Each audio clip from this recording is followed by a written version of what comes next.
যেদিন সূর্যের আলো নিভে যাবে, যেদিন তারাগুলো খসে পড়বে, যেদিন পাহাড়গুলো তুলোর মতো উড়ে যাবে, যেদিন গর্ভবতী উটের দিকে কেউ তাকাবে না, যেদিন বন্য জন্তুরা ভয়ে জড়ো হবে, যেদিন সমুদ্রগুলো আগুন হয়ে জ্বলে উঠবে, যেদিন মানুষের প্রাণ তাদের দেহের সঙ্গে জুড়ে দেওয়া হবে, যেদিন জীবন্ত মেয়ে শিশুকে, যাকে মাটিতে পুঁতে ফেলা হয়েছিল, জিজ্ঞেস করা হবে তাকে কিসের অপরাধে মারা হয়েছিল, যেদিন মানুষের আমলনামা খুলে দেওয়া হবে, যেদিন আকাশের ছাদ খুলে ফেলা হবে, যেদিন জাহান্নামের আগুন জ্বালিয়ে দেওয়া হবে, যেদিন জান্নাতকে কাছে এনে দেওয়া হবে, সেদিন প্রত্যেকে জানতে পারবে সে কি ভালো বা মন্দ কাজ করেছে।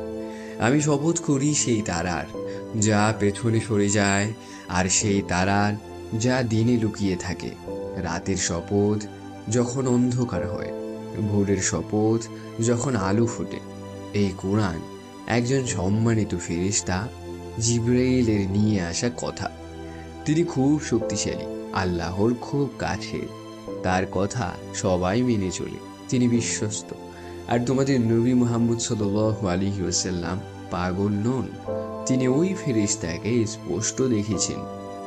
তিনি আল্লাহর দেওয়া জ্ঞান লুকান না, এটা কোনো শয়তানের কথা নয়।